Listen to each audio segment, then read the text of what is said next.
two dudes with attitudes, let's go. It's the two dudes and the attitudes, ruthless, aggressively speaking, so let's do this. With Ryan and Denton, they here to get your attention. The 5-star broadcast shit, start to the ending. Whether it's the E or it's all E. The two dudes with the attitudes to bring the heat. Get the point, yeah, it's on, time to lock in. Listen to the podcast where they get it poppin'.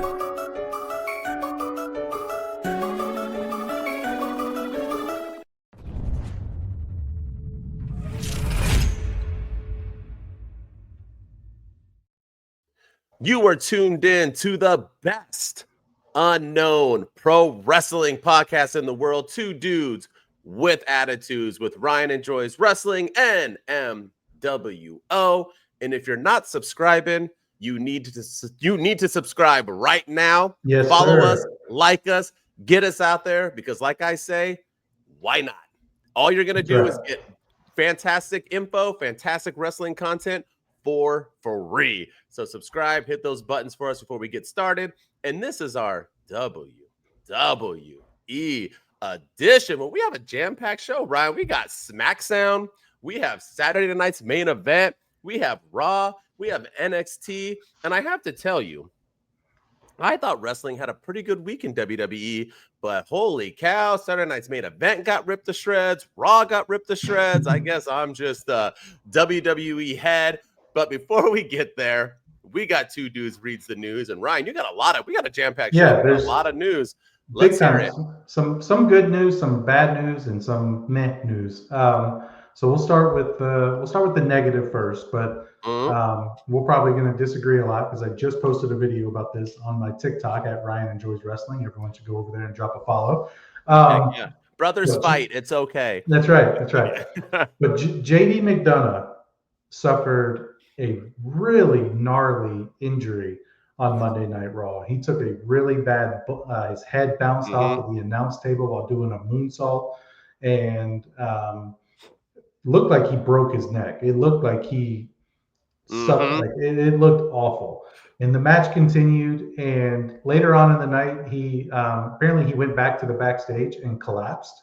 And Triple H apparently checked on him immediately afterwards, and referees were checking on him, medical staff.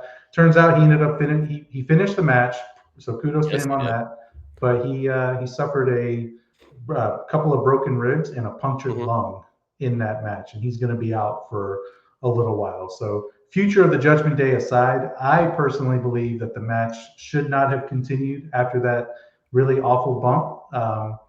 I just think that the WWE really put him in a disservice by allowing that match to continue. It could have been a hell of a lot worse, and kudos to JD McDonough for powering through and finishing the match the way that he did. But I just don't think the WWE should have put him in that position. All right, I respect that. I'm not going to argue with that. Here's the thing, right? There was refs everywhere. The move looked not botch. It was not a botch. The move looked vicious when he hit. Michael Cole, you can tell he was legitimately like talking to the people, like who cares about Pat McAfee? But Michael Cole was like, get him help, like this and that. There's refs along the ringside. I guarantee you that ref went up to him and said, "How's your head?" And he probably said, "My head doesn't hurt at all." And they said, "Continue on," because they're only going to stop matches due to concussion. Nobody stops matches due to torn things, and unless they can't. I mean, Cody Rhodes wrestled a Hell in a Cell with a torn pec. They don't give these wrestlers don't give two shits. And here's my thing, right? No concussion, obviously, because he had a punctured lung, ouch, 2 broken ribs, double ouch. But the reason why I'm glad WWE did let him continue was that this was JD McDonough's moment. This is the moment that when he's a star, 2 years from now, we look back at and go, what made him a star? And it's sad because JD was doing great things before WWE. He comes to the big stage and they make him a goofy lackey who gets his butt kicked, and it was sad. He is so uber talented and so great, and I'm so glad. Bad things sometimes happen that turn into great things that, in the future. And I think this is a prime example of a bad situation becoming a star. When he comes back, he will be a star. I guarantee. Judgment Day has never gotten a holy shit chant during a tag team match. They got multiple. They cheered him when he got tagged in the ring. This is this is that moment. And maybe if he comes back, Daddy Dom is a babyface by then. Maybe they'll become a team or whatever. But I'll give them that. Well, we'll talk about that on Saturday night or on SmackDown. But yeah, but I get what you're saying, but no concussion. Yeah, guy wants to go. I understand. Now he's a beast. Yeah. Yeah, and I think you're right. I think when he comes back, he will be booked better. I just, I don't know, man. I would have been okay with the match continuing, but it was still just as physical as it was. I mean, he was taking blow after blow after blow to the head as soon as that match ended, or as soon as he got back into the ring. He took a knee to the head. He took an elbow to the back of the head. He got power bombed. He did an insult. Yeah, Ivar did he pancaked him and sat on him. I'm like, man, like I was cringing every time I watched it. But I feel like if this was the company down in Jacksonville, it was AEW, we'd be crapping on Tony Khan for allowing this match to continue. Because not we, you mean wrestling? No, right, wrestling. We, the wrestling fan, not we as in two dudes with attitudes, but the collective we. But yeah, I just feel like unprotected chair shots and all this stuff. I feel like the WWE had an opportunity to make an example, and I still think you could have made him a star despite keep calling off the match. But I'm just relieved he suffered he didn't suffer a neck injury, and that it could have been a lot worse. So grateful for that. Definitely looked like his head whipped back, but he did hit the table on his side, so I can see why he did what he had to do. But dang, man. And by the way, I got a lot of flack when I said the Viking Raiders or whatever their names are shouldn't have won the tag team titles. Yeah, go back and watch what is it, Monday Night Raw, and let me know if he if they're over or not, because it was Cricket City for their entire match. They are not over. I'm all for giving chances, but come on, y'all. Let's be serious about the tag team division, please. All right, what else you got? So in other news, Jordynne Grace, the worst kept secret in professional wrestling, she has officially signed, or at least according to the dirt sheet, she is officially signed with the WWE. So we don't really need to talk too much about this, but she's a longtime TNA wrestler and champion. TNA Women's Champion, Knockouts Champion. One of the best wrestlers probably in TNA, probably of all time. And she's going to come to the WWE. And I think it's all but certain that she's going to be in the Women's Royal Rumble this coming Saturday. So I think that's, again, the worst kept secret in pro wrestling. Yeah, don't even try to put it in your surprises, because that's not a surprise. So surprises aren't people who are not entered in, but will be there. You don't get to say like, oh, well, Io Sky will be in it because she hasn't entered in yet. She'll be. My question to you: do you think she should come to NXT or go right to the main roster? If WWE was smart, just so you know, they would put her in NXT. And I know I'm going to get flack for that, but Charlotte's coming back. Tiffany Stratton's booming. Rhea Ripley, she's going to get lost. Put her in NXT. Yeah. Let her go up. Julia and them can lose the belt in a couple months. Let her become champion, build her brand, and then move on. I know Penta's getting a good reaction, and everyone's like, well, see, WWE does watch AEW.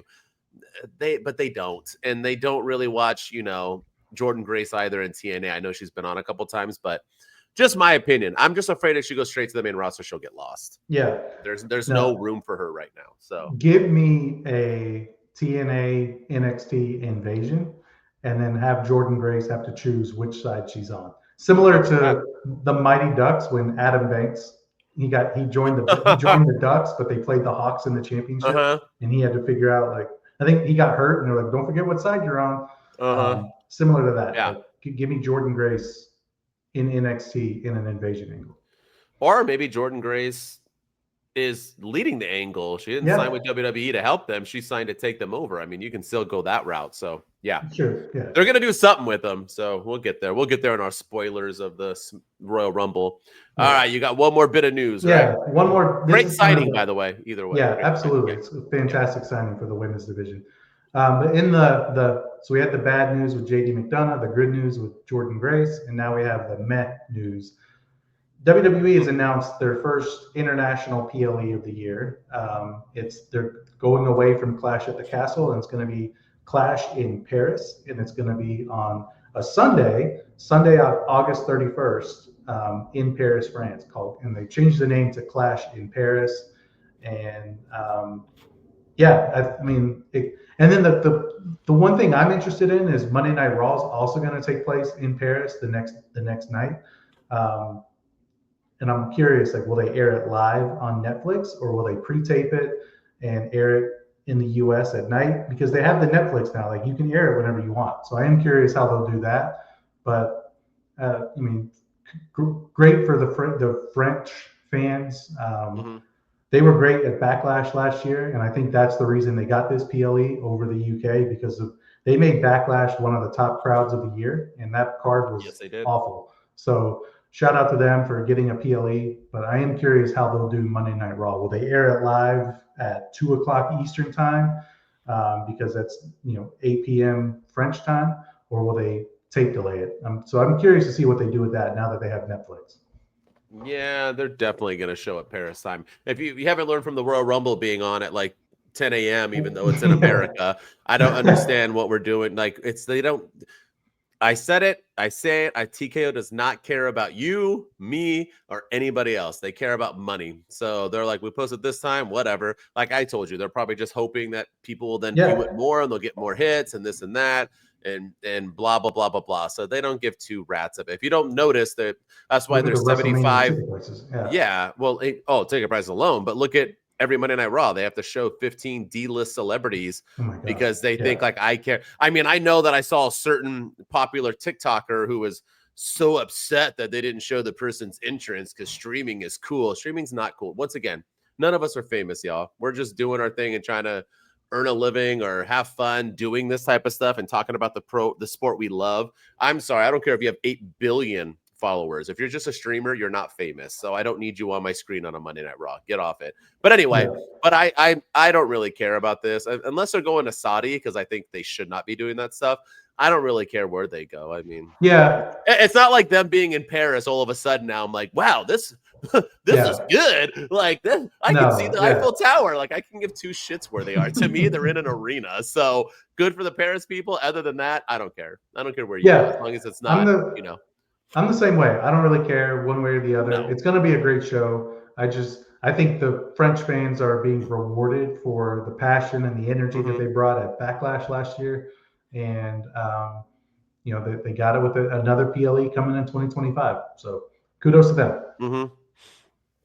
I fully agree. All right, let's get into it. You ready? That was it, right? Sir. No more? Yeah, that's it. All right. No more news that I know Let's of. get into it. That you know of. Let's get into some SmackDown. We're going to briefly talk about a few things going on at SmackDown because it was a busy, busy weekend. But let's start it off, right? We had Damian Priest joining Team SmackDown. Do you care? Does it matter? How you feeling? I don't really care, to be honest with you. I am happy that I feel like he was starting to get a little bland on the Raw roster. He was feuding with the Judgment Day like every other day. And this gets him away from that. And this gets him an opportunity to feud with other people. But at the end of the day, I really don't care. Like I like Damian Priest. I think he's fantastic. I think his World Heavyweight Championship reign was vastly underrated and underappreciated. And I think he can find his footing on SmackDown. He can go after Cody. He can go after Shinsuke. He can go after the U.S. title. He can form a tag team and go after the tag team champion. So there's a lot more opportunities for him on SmackDown, I think. Whereas on Raw, with the Judgment Day being there, he was always going to be bumping into them. And I don't think anybody wanted to see that anymore. I fully agree. I think the best part about it is that maybe the Judgment Day will live another day. Now, since he is gone, hopefully they can move on and maybe stay as a faction. They haven't been hinting at breaking up, but also Finn Balor hasn't been on TV. But Priest now JD's hurt, so that's now JD's hurt. Yeah. But they need Damian needs a new look too. He needs to stop with this like weird S&M stuff. He needs a new look. He needs to rejuvenate his look, not his character. And then I think he could be a star. I like the moment with him and Cody. It felt good. It's nice that Cody now can, it's Kevin Owens and maybe CM Punk. Who knows after that? Priest gets into it. Now there's like new faces and names, not just Roman and Cody. I'm liking it all. So yeah, I dig it. And I think he needed to go to SmackDown because you're right. Raw was, WWE did that to themselves. You can't have them feud with the same people over and over and over again. So yeah, and I do worry he's going to fall into that same trap on SmackDown, but we'll see, especially with it being 3 hours, him feuding with Carmelo Hayes 6 weeks in a row. Yeah. Oh gosh, probably. We'll see. Poor Carmelo Hayes, man. The most talented man on the roster, and all he does is job. He hasn't even built himself up yet. All right. Yeah, no spoilers yet because we have predictions later. But Charlotte Flair is being entered into the Royal Rumble. I thought that was happening, or I'm very confused on why they announced it. But what do you think? What you excited? Not excited? Did it need to be said? It was. We talk about the worst kept secret with Jordynne Grace. I feel like this was the worst kept secret. Out of sight, out of mind is kind of how I feel about Charlotte Flair, where we didn't need to know. I don't think they should have been airing these vignettes at all, let alone airing one that says, I'll be back at the Rumble. Like, I don't think they should. I think they should have had have her return be a surprise, and not air these vignettes whatsoever. So I was just really surprised at the fact that, I mean, again, you got to have some star power in the Rumble. And you want to give people something to be excited about. But I think this should have been a surprise. But either way, I'm happy Charlotte Flair's back. It boosts the women's division. I just want to see what she does. Yeah, I get you saying a surprise, but I literally thought when they announced she was coming back with that vignette or whatever, that she was. Yeah, I thought it was a given.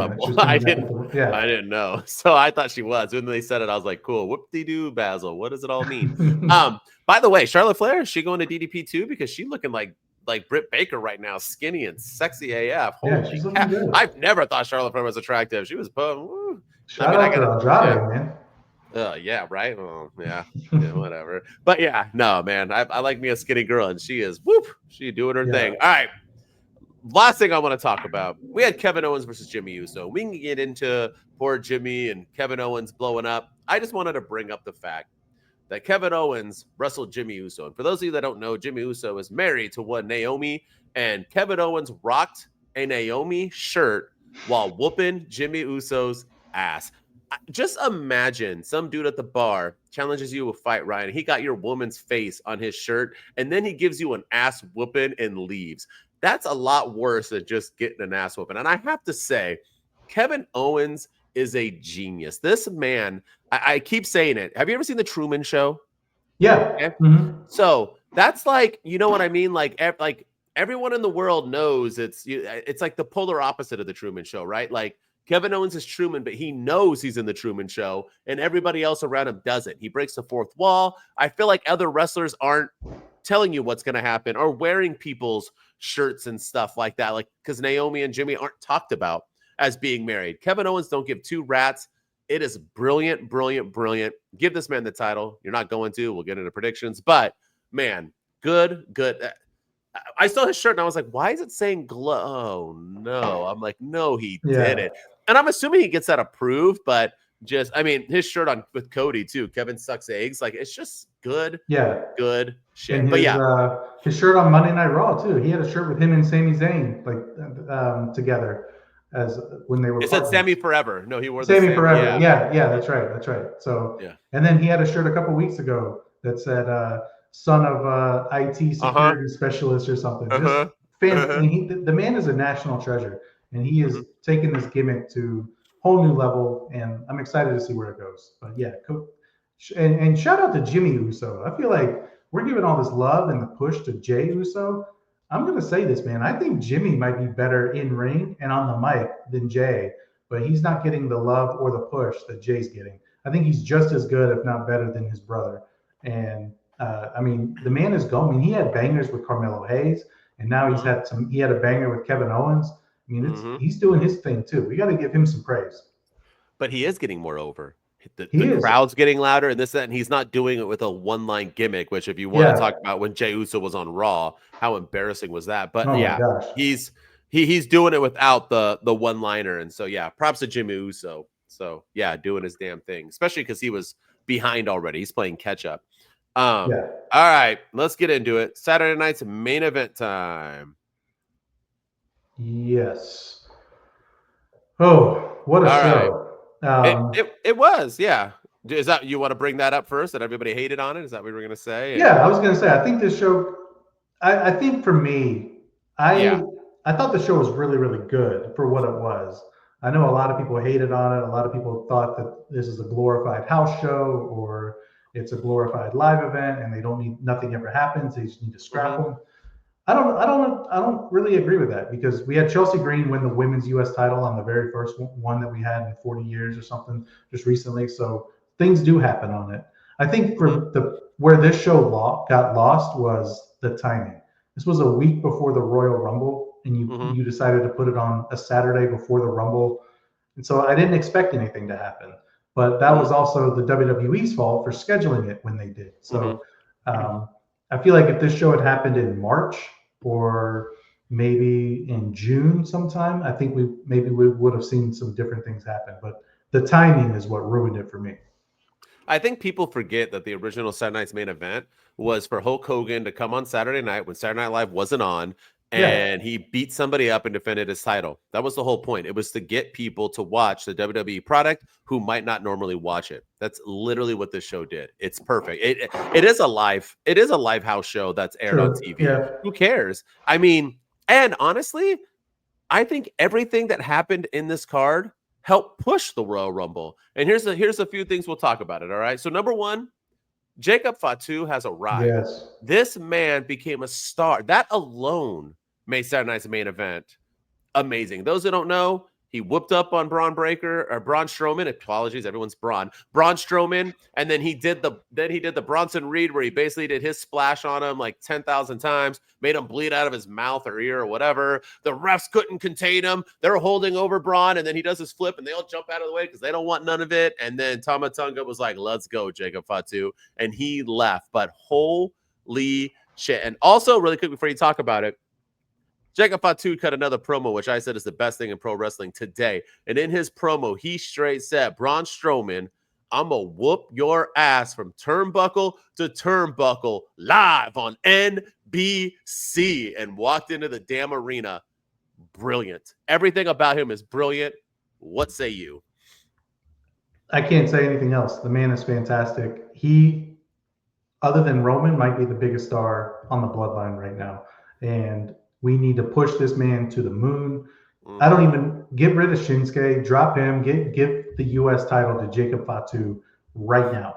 Have him win it on SmackDown this week and let him hold it for 1,316 days like you did with Roman Reigns. Give him a long reign. This man is a monster. And this was we talk about Bronson Reed's coming out party a few months ago when he did that to Seth Rollins. This was Jacob Fatu's coming out party. And I'm excited to see where they go, but that was incredible. I loved every second of it. And that was the highlight of the night for me. Jacob, I love you. I love you. And no Solo Sikoa, too. And shout out to Tama Tonga, too. He's coming into his own with his yee. I'm loving it. Yeah. I love everything about him. He got a look, too. He's a good-looking cat. All right. Let's get into it. The segment that I cared about as well, that people said wasn't interesting. I thought it was amazing. Cody Rhodes, Kevin Owens, and HBK. We found out, which I predicted, that both titles were going to be on the line. They hung them both up. What say you? Did you like this segment? Did you not like it?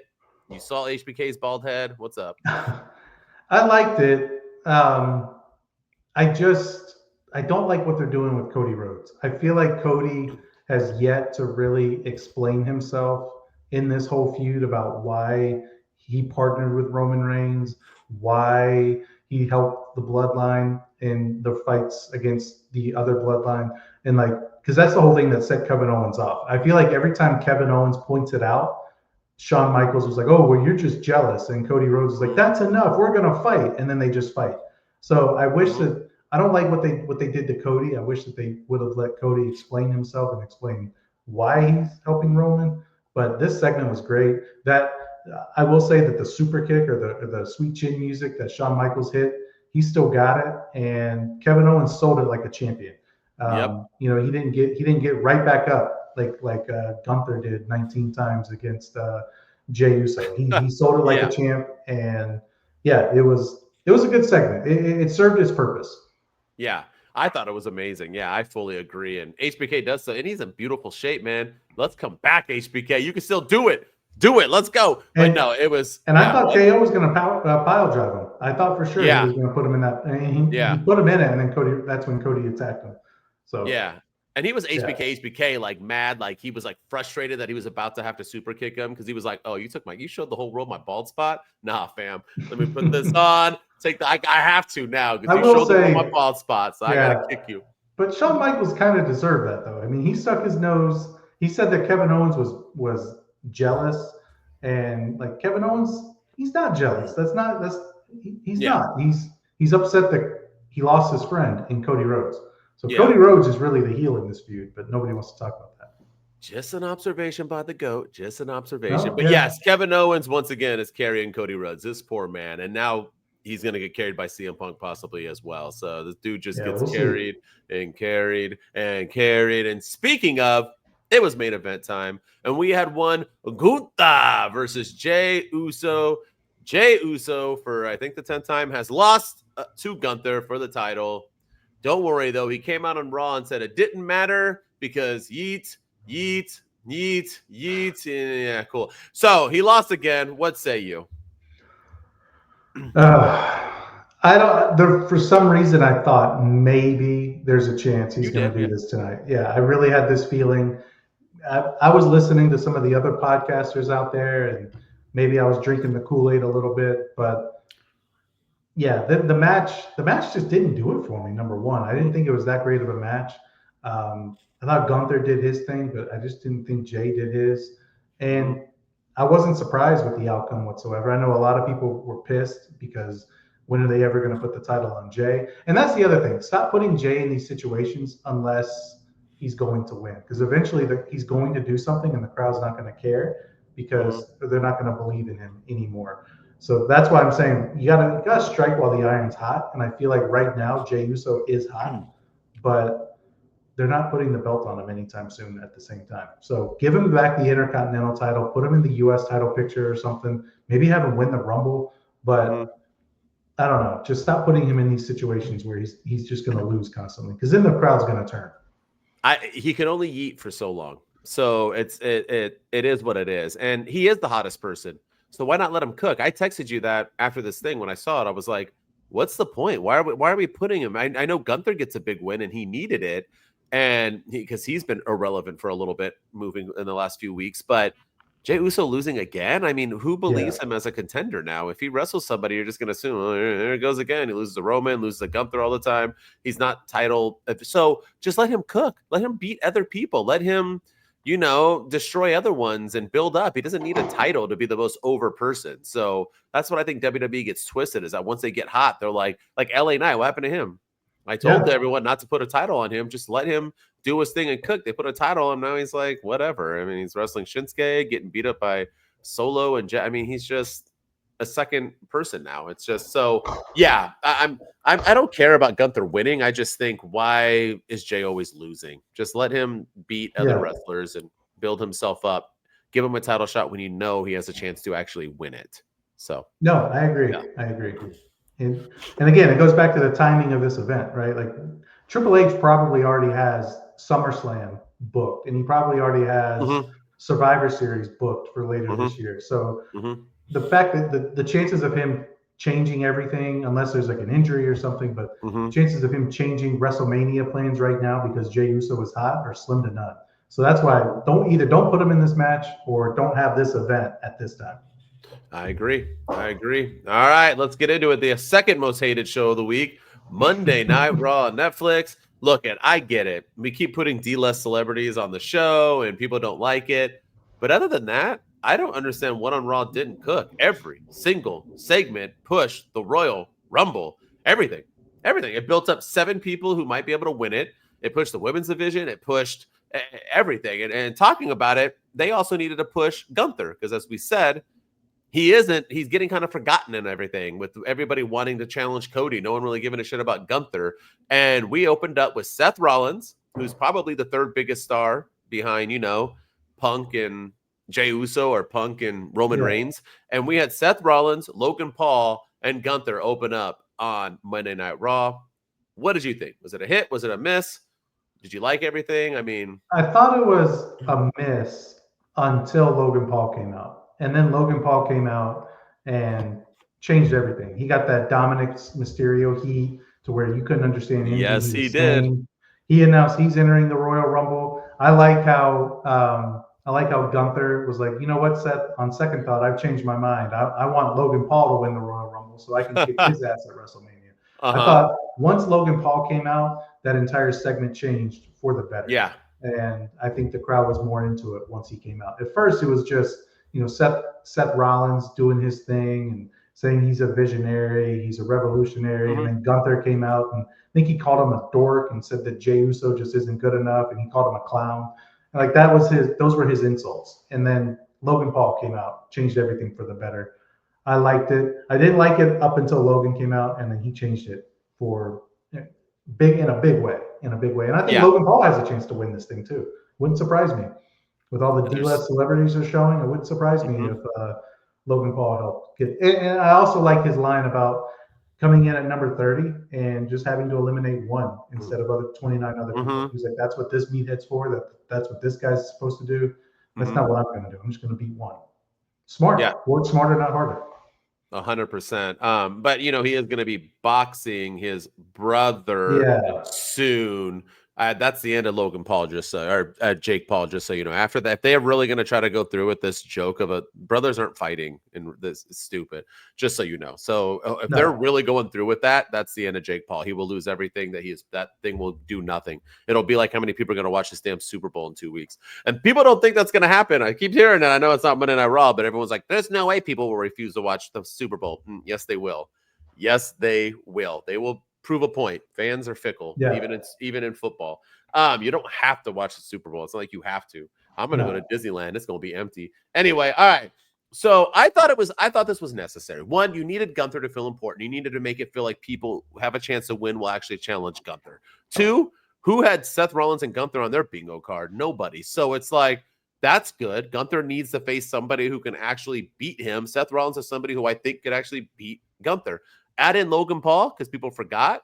Why not? He's going to be a spectacle at the Rumble. He's not going to win, but he's going to do some great things, and he might be in the top. I mean, any top four they have, you're going to think any of these guys can win. So we needed something other than just Punk Cody. Punk's going to win. He's going to face Cody. We need at least a little sprinkling to have it feel important. Great segment. And I thought Seth and Gunther did all right. I didn't hate it as much as you did. I thought it was fine. You know what I mean? I mean, Seth is Seth and Gunther's Gunther, but I like them both. So, and Logan Paul was Logan Paul. He needed to stop talking so much. I get that he had a time constraint probably, and he needed to hurry up with this set, but he talked through the entire booze when most people will kind of wait and pause. And I didn't hear half the shit he said, but other than that, really good stuff. And speaking of really good stuff, CM Punk had a day. So, I mean, let's focus on the CM Punk Cody Rhodes face-to-face, which was also not on my bingo card at this exact moment.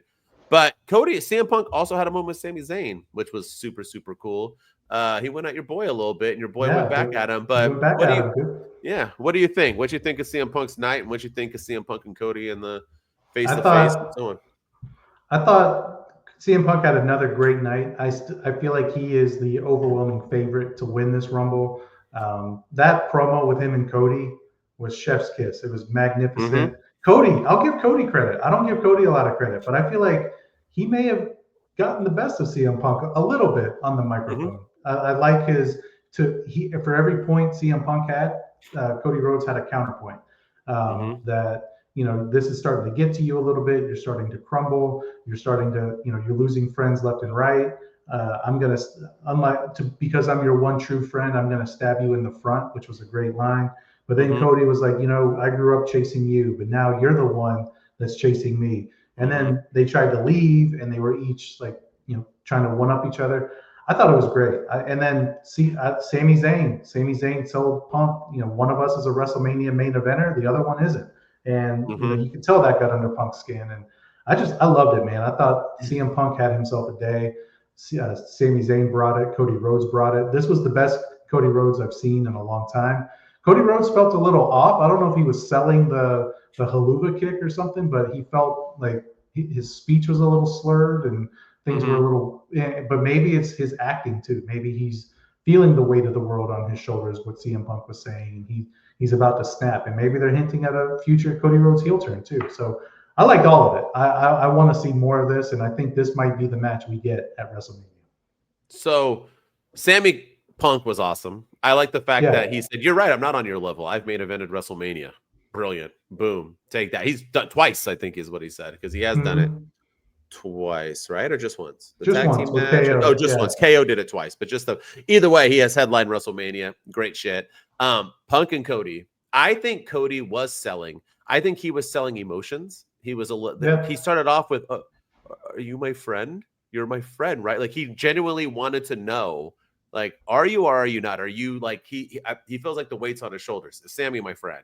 Is this guy my friend? Everybody wants to come at me. Kevin Owens said he's my friend. Now he's attacking me. I think he just felt a little vulnerable, and I really, really liked it. The thing is that I really last week I was like, okay, it's Punk winning. Punk versus Cody. That's going to be the biggest match, main event that you can possibly have, possibly in history, because Cody's super over and Punk's never main evented WrestleMania. This could be the biggest main event in WrestleMania history. Could be. Here's the thing, though. It intrigued me because I forgot they are friends. I forgot they have a history. I forgot they have things that they can build on the way to Mania to make it even bigger. But here's the thing. You can tell me I'm wrong, but if you put Punk versus Cody at WrestleMania, Cody will get booed and he will become a heel. CM Punk is more over than Cody. Whether anybody wants to believe it or not, it's not even close. Cody, Punk is so much more over.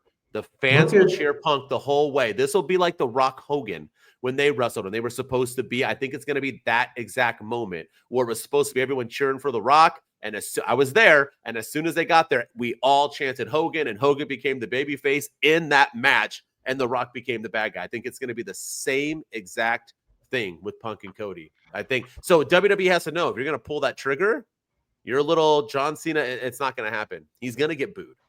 Yeah. Seth Rollins got booed. He's going to get booed. Cody Rhodes, Cena got booed. But that's right.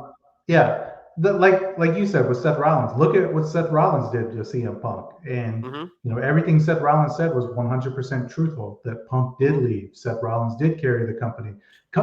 Seth Rollins is the guy we should be cheering, but instead they just continue to chant CM Punk no matter what.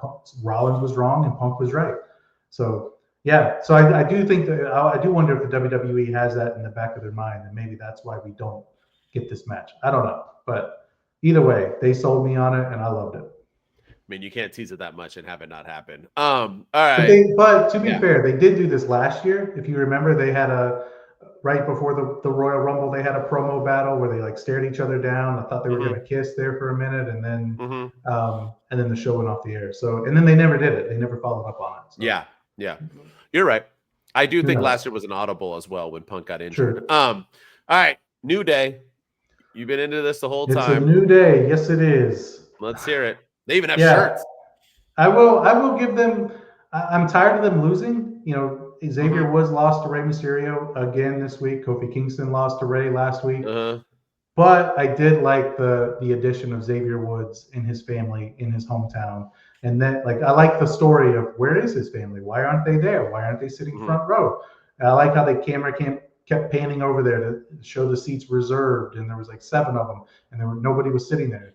I wonder if they were legitimately like that the whole time, and they just showed up for the match, or if they sent them to the back for a minute. I don't know, but but either way. And then Xavier Woods coming out to find in the middle of the match, hey, what took you guys so long? What are you doing here? I'm so glad you're here. And then they're all wearing New Day Suck shirts.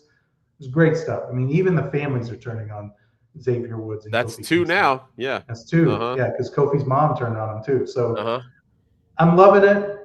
But like you said earlier this week, that they got to do something else. They got to move on. They got to start getting some wins. You got to go after singles titles. You got to go after the tag titles.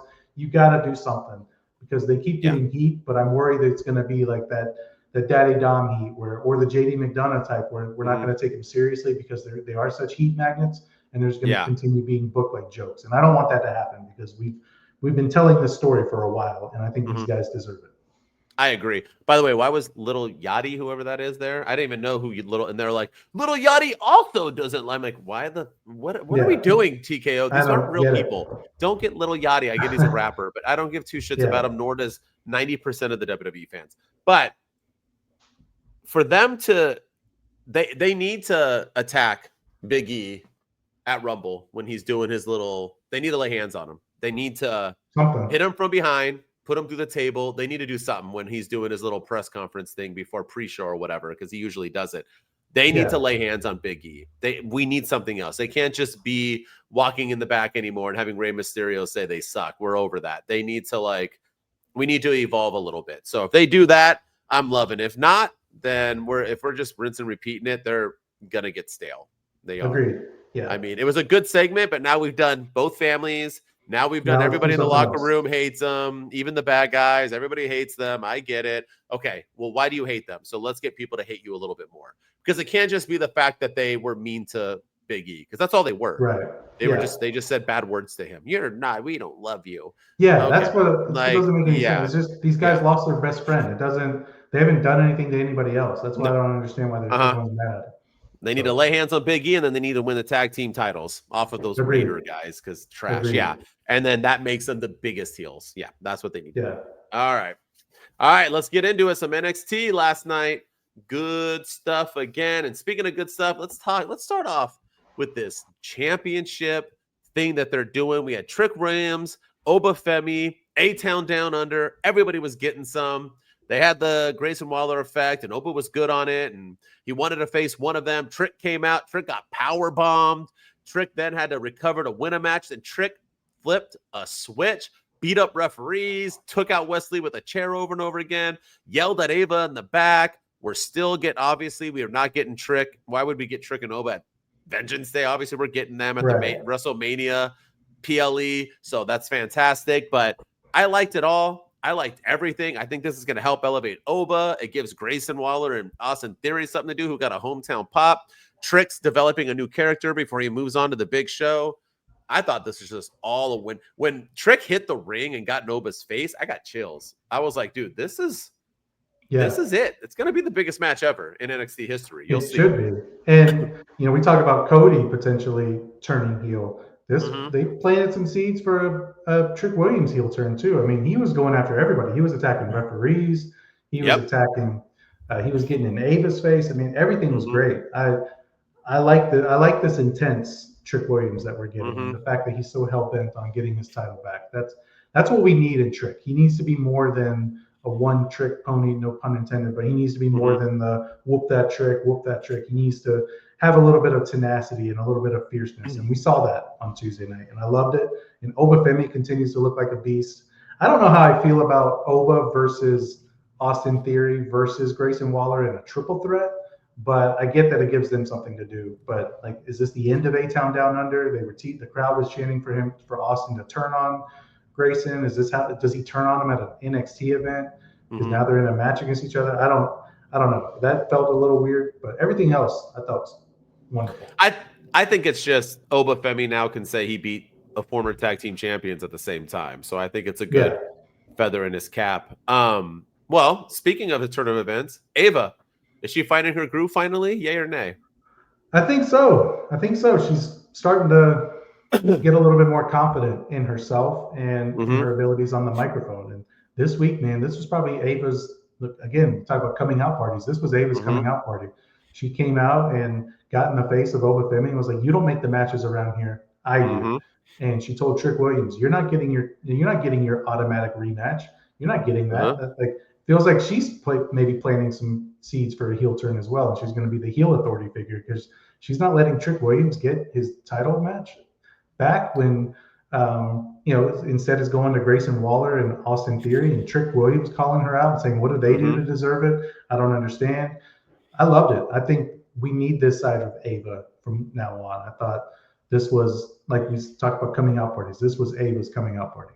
Yeah, I fully agree. And she got a pop when she came out. She's found her look. She's starting to look better now. She has her presentation of who she is. She has her personality now. She's starting to find out, okay, I got to be this, I'm getting pushed around not only because I'm a female, but maybe because I'm not unsure of myself and I'm the Rock's daughter. I need to put that presence in and tell them who's boss.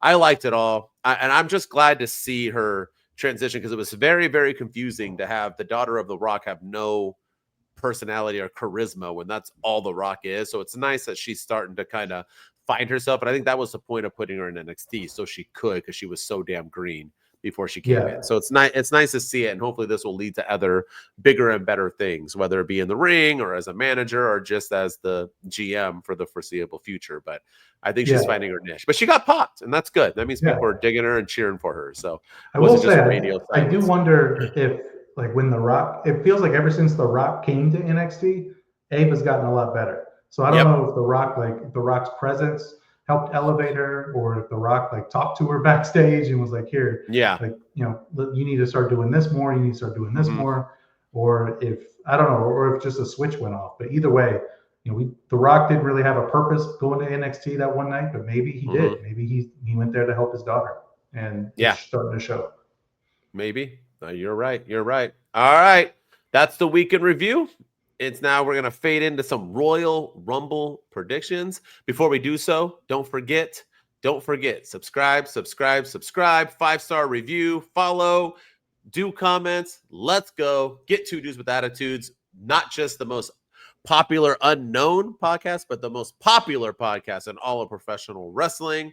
Do it, because why not? Right. And with that said, let's get into it, my man. It's prediction time. Before it ever happens, it's a prediction. Lean in close, take notes, listen. Cause they about to point it out quickly. All the things that you didn't see is getting called like plays at the line of scrimmage. You can take it to the bank, the dudes ain't tripping. They've been seeing what's coming for a good minute. It's prediction time, yeah, let's get it. Get it. Not only the best podcast, we also got the best music. So think that as well. We doing everything. All right. Royal Rumble prediction time. And we are starting off with the match that no one even knows is happening. That is DIY defending their tag team titles, still the best looking titles in all of professional wrestling, against the Motor City Machine Guns. 2 out of 3. Who do you got, and what are the falls? I'm actually gonna change it. I was gonna go DIY. But I think we're going to see a title change, and I think Motor City Machine Guns are going to get their titles back, and it's going to be 2 falls to 1, only because I think we're going to find out that it was DIY that attacked the Street Profits backstage a few weeks ago, and they're going to get their revenge by costing them the tag team championships. So it's going to be 2 to 1. Motor City Machine Guns win with help from the Street Profits, and that leads to the Street Profits getting the first shot back at Motor City Machine Guns.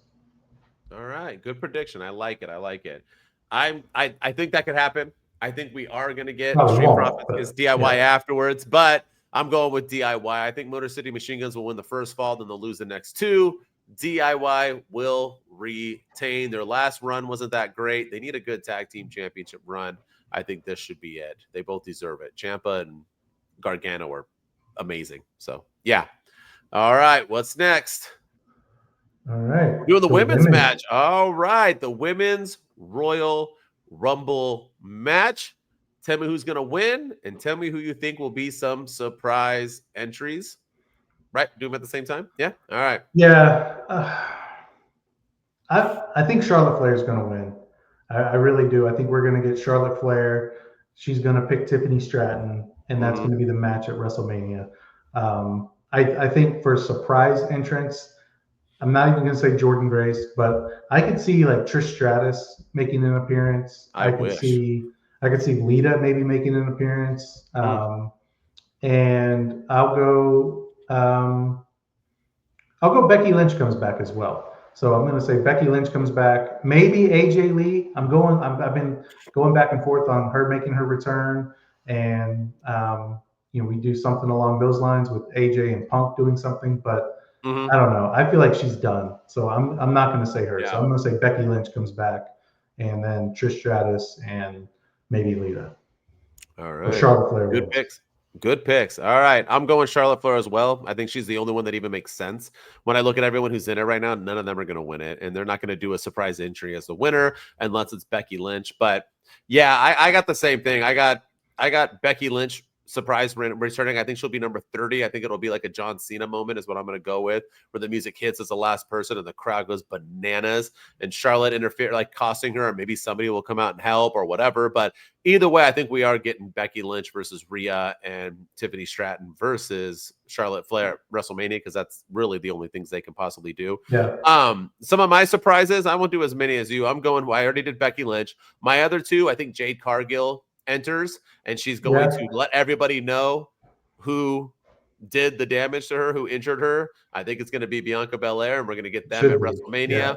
It's not Naomi, so I think it will be, and I think we'll get Jade Cargill back. And I think we're finally going to get my favorite, the little girl that I love oh so much, Alexa Bliss. She just said that she's not fighting. She doesn't know what's going on. All these fake reports by all these fake ass journalists that, she tried to sign a contract. They couldn't come up with it. Every time that happens, they come back. We're going to get Alexa Bliss back. She's going to return at the Royal Rumble, and the world will be a better place. So there you go. I would say have Alexa Bliss win the thing if you bring her back. I think wish. She's that damn good. But she is. But I don't think anybody's beating Charlotte. No, Charlotte. She always wins. It is what it is. All right, what's next? Woo! We got Cody Rhodes versus Kevin Owens in a ladder match for the Winged Eagle and undisputed WWE Championship. Both titles on the line, baby. Why are both titles on the line? I don't I get that Kevin Owens won the belt, but he didn't. So is he going to be the undisputed championship now? I don't understand. Is Cody Rhodes going to carry both belts if he wins? Kevin Owens, please be listening to this podcast so you can go at my boy on social media. Please tell him why you are the nope. Kevin Owens, go at him. Please make this hit. I want Kevin Owens to attack my boy. I'll send him one if he goes at you. All right. But I'm sorry, KO, if you are listening, but I think Cody Rhodes is going to win because Randy Orton is going to make his return, and he's going to screw Kevin Owens out of the Undisputed Championship. As much as I want Kevin Owens to win, and I think Kevin Owens should win, I think Cody Rhodes is retaining because of Randy Orton. Mm-hmm. I hope also that Randy Orton pops up out of nowhere and Kevin Owens gets the Winged Eagle belt and he gets RKO'd off the ladder but has the Winged Eagle belt, and they're like, sorry, that's not a real title. And then Cody climbs up and gets the other belt and wins it and is able to retain. But nonetheless, Randy is coming back, which means he won't be in the Rumble, which he doesn't need to be because there's a billion people in it. But yeah, I agree. Cody retains. Sad news. Womp womp. Yeah. All right. This is it. The men's Royal Rumble match, where literally I think 7 different men can easily win this match. This is the most unpredictable Royal Rumble of all time, which I think will make it the greatest Royal Rumble of all time. And the best part about it is when the person wins the match, everybody on the internet, all these fake content creators are going to be like, this was the most predictable Royal Rumble 100%. ever. Even though all of them are saying now it's not, because whenever something happens, it's predictable. Give me some surprise entries and who wins. All right. So I think with this TNA NXT partnership going on, I think it's obvious we're going to get Jordynne Grace in the Women's Rumble, and I think it's obvious we're going to get Joe Hendry in this Rumble. I don't think you're going to like that very much, but I think it's the truth. And I think maybe we get what I really want to see is Big E. I think Big E should come into the Rumble. Imagine that crowd is going to erupt if he shows up and you hear the "Don't you dare be sour," and he shows up and he goes out into the ring. The crowd's going to cheer. Everyone's going to be ecstatic. And then I think Kofi Kingston and Xavier Woods should eliminate him immediately after he joins. Yep. And the heat that they would get from that alone would be fantastic. He doesn't have to take a bump. He doesn't have just a little clothesline out of the ring or something to eliminate him, giving them that heat that they deserve. That's what I think. So I'm going to say Big E will be a surprise, and I think Joe Hendry, maybe Nick Nemeth, but I'm not holding my breath on that. So those are my two, and I think Paul Heyman's going to cash in, or CM Punk's going to cash in his favor. And I think Paul Heyman is going to turn on Roman Reigns. I think it's going to come down to it's going to come down to Roman and Punk rather, and as the final two. And Paul Heyman's going to turn. Maybe Jacob Fatu comes out and lays him out. Maybe he was working with The Rock this whole time, because Paul Heyman's been a little shisty since he returned, and he's gonna tell Punk, go get the main event at WrestleMania. It's yours, and they're gonna take out Roman, and Punk wins. Predictions, I agree. It's 100% CM Punk, and I agree with what you said. For one, CM Punk cut a random behind-the-scenes promo on Monday Night Raw for 10 seconds where he said, yeah, he owes me a favor, and it could be some random wrestler who's owed me that favor. I was like, okay, cool segment. Nudge, nudge. Yeah. And then Drew McIntyre, after probably the dumbest thing that I've ever seen, is where they announced the WWE 2K25 cover of Roman Reigns, and Roman Reigns wasn't there. You couldn't say I didn't understand with that. Yeah. Roman Reigns was going to be there. Stupidest thing ever. But Drew McIntyre walked out, or when Paul Heyman, and he stopped him. He said, I wasn't talking about Roman Reigns. And he Paul Heyman gave like a smirk, and so did Drew. I think that was hinting that he's joining back with CM Punk and he's going to help him. It's not going to get Punk as a bad guy. It'll just make I don't think he's going to turn. I don't think he's going to align with Punk. I think he's going to just the favor. But either way, the favor is going to be Punk gets the main event spot at WrestleMania. So Paul Heyman has Jacob Fatu or The Rock or Solo take out Roman, and then Punk eliminates him. But I don't think Punk and Heyman. I think Punk's still gonna be a babyface. He's gonna he's gonna be like, oh yeah, he owed me a favor, but I didn't think that's what the favor was. So, imagine Heyman aligning with Jacob Fatu. Holy shit. Oh, okay. Great. Fantastic. Sign me up. I agree. Surprise entrance. I mean, obviously, we can't just do obviously Trick Williams is going to be there. So that's one of them. I mean, that's obvious. Obviously, Joe Hendricks. Those are obvious. I 100% think Dolph Ziggler, Nick Nemeth, will be there. I also 100% think the Hardy Boys, both of them, will be there. And my last one, I think the main surprise is going to be Malachi Black. I think Malachi Black is 100% showing up at the Royal Rumble. I think it'll go Black, and I think he will be Malachi Black. I think he'll get the Cody Rhodes treatment where he'll come back with his new name that he has built for himself. So, all right. I'm down with that. Yeah. All right, there we go. Royal Rumble predictions. Take it to the bank. Make the money. I think we agreed on almost everything but the DIY match. So right on. Yeah. Right on. All right, let's get into our weekly segment, and that is the least valuable and most valuable dude and dudettes of the week. I wonder if we're going to have the same two. We're going to start off with Ryan. Who is your least valuable dude or dudette of the week? I hate to do this, man, but it's my boy. It's my OTC. It's Roman Reigns.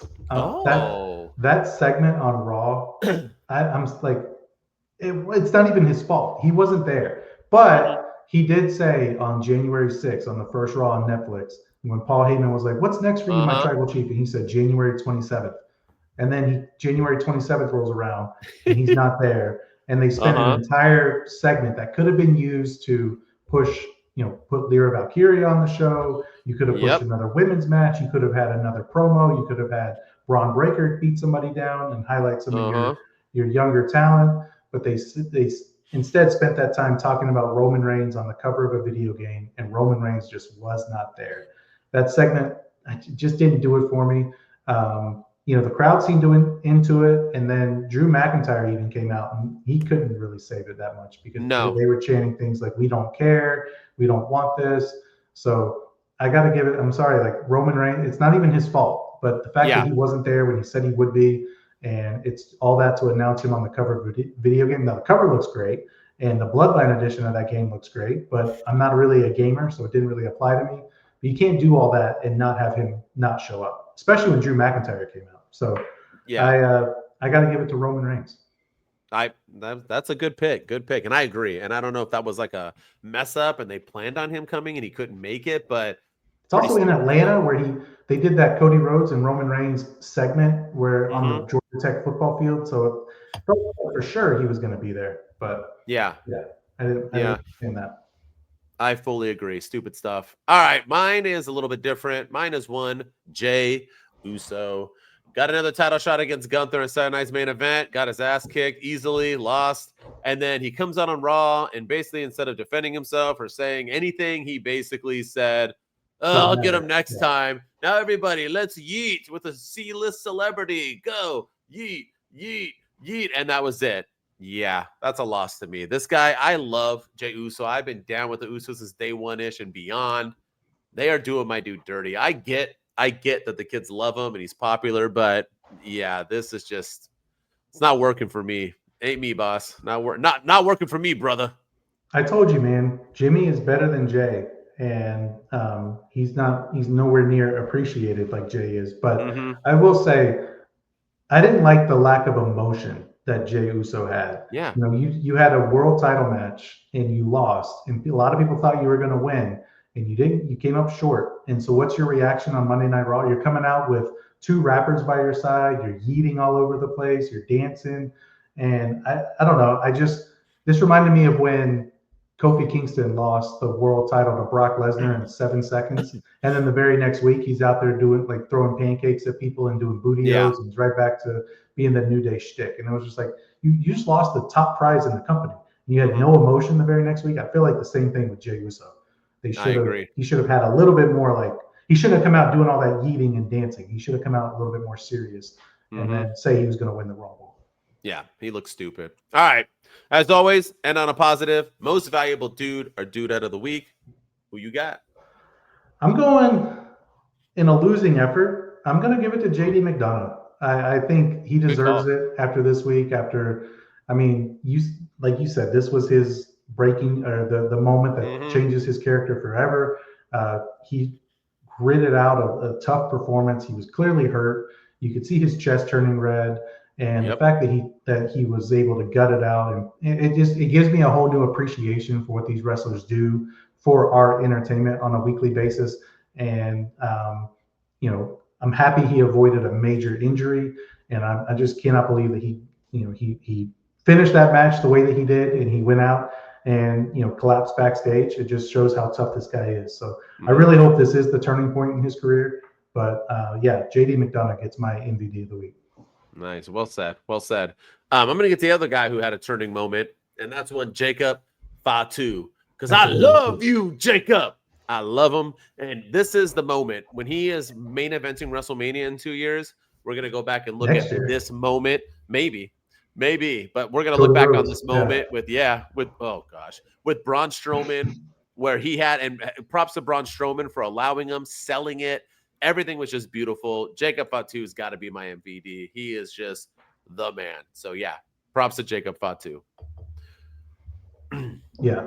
No, I think Jacob Fatu's a good pick. That was a great moment for him. And hopefully they build from it. Don't make the Jey Uso mistake. Put a title on him and push him to the moon. Yeah. Agreed. All right. That's our WWE week. As always, as I keep saying, subscribe.